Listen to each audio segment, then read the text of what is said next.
Of course, if you own the A8, I would suggest that you hire a driver because you really want to be in the back. The space from the back is massive. There's only 2 seats, of course. You can put someone here in the middle, but it's not really meant to be. It's meant to be super comfortable for both people sitting in the back. You have a screen that you can control. You can take pictures. You can watch YouTube. You have internet. You can see movies here. You have a small screen that you can push and you can control the seats, the lights, the blinds. Absolutely fantastic. The armrest is very soft leather. There's small place storage here. They should have implemented the 2 USBs or more instead of the 12-volt socket. You can see that screen here, guys. You can control the AC, the seats, the lights, and the blinds for most part. The radio, media, and the sound. And also you can change some settings of the car. We're gonna go through that in a bit. Since the car is panoramic roof, there's 2 separate roofs for the front and the back. If people sitting in the back and they don't want to have the roof open, they just can close it and they can close the blind. There's a mirror here. It's really good. You can open the lights and close the lights pressing this button. Of course, with the new touch operating systems on that screen, the screens in the back and the 2 double screen or dual screen in the front. So everything is digital now, and that's not a bad thing actually. It kind of makes the things are easier in a way, but in terms of luxury it works. For this car I think it works, but if it was a sports car you still want the manual buttons. That's really it for the back. I had to speak a little bit more this time while sitting here because this is one of the best cars to sit, and enjoy the ride. And there's tons of functions and features to talk about. So sitting in the driver's position is also a very good place to be. Steering wheel is soft leather, stitching as well.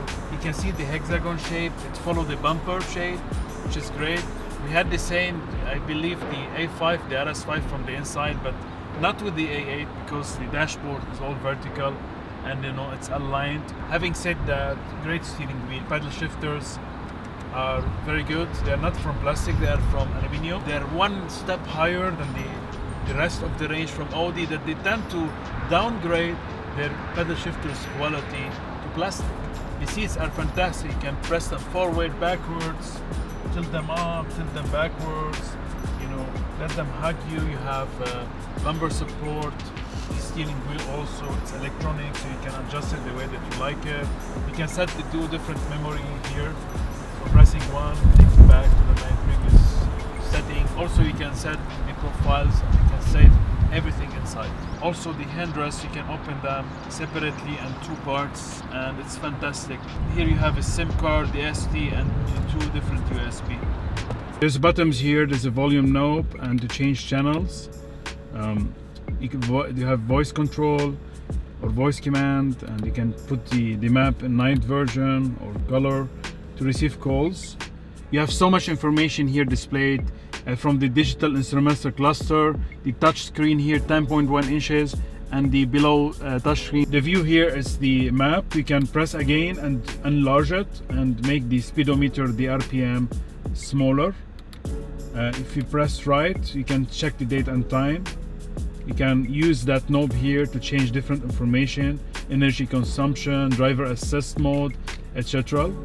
If you press again, you can change these channels because you have it on radio. And if you have any notes, you need to connect it using your phone or a SIM card in the handrest. What you see here is very nice, the gear shifter. I have always, said the gear shifters on Audi and BM are really one of the best, if not the best in the market.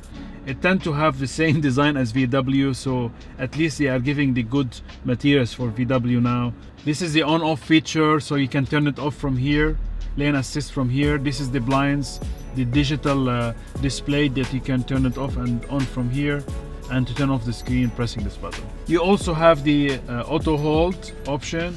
and there's one more button for automatic parking. So let's go through the menu. If you want to see the full review for the interior, I've posted a couple of videos for the A7 and the Q8, guys, that you can actually see because it's identical.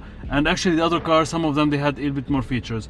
You have that menu here for the shortcuts for home, radio, media, phone, and navigation. And that's the actual layout for the screen. You have it as well as shortcuts that appears, you know, you have a Bluetooth, you know, timing, etc. So for instance, if you want to have navigation, very nice screen and very easy and fast as well. If you press on the screen again, you can have intelligent search, email address search, special destination, contacts, favorites. Super responsive and clicky. You can turn on and off that clicky noise button. You can see Al Barsha mall views, and I'm gonna press that button here that will enable me to write on the screen, and you can write the whole word, you know, or sentence. That's one of the neatest function on this car. It's marvelous. Car, you can adjust the different Audi drive select mode, or you can press that button here. So individual, I've put it in dynamic as a drive, suspension, steering, everything is in dynamic. Suspension, let me put it in dynamic.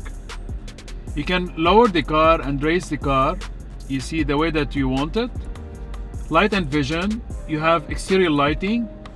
You can automatic headlights, keep it as medium. Exit entry lights on, of course. Background lighting here. We put it in maritime. You can change it to solar, to impulse, vision, Caribbean, any color that you like, also adjusting the brightness. This is the fast explanation for the top screen. The bottom screen, you have all these functions are here.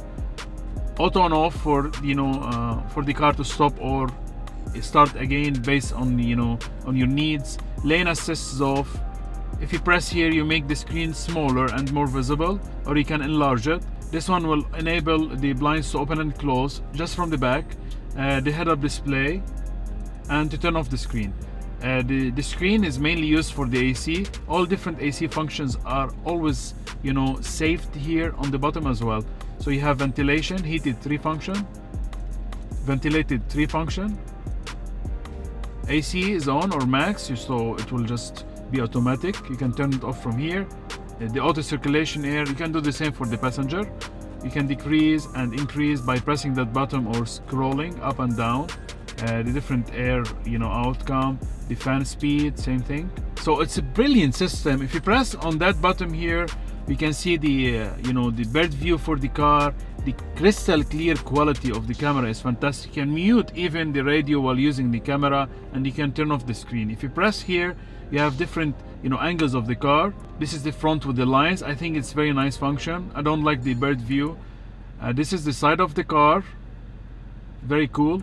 And the rear with the lines. If you press 3D, you can see the car, and it just you can maneuver it, you can scroll in, zoom out, and it's a live camera vision right now, guys, and you can see the actual trees are moving. Beautiful feature, really nice stuff.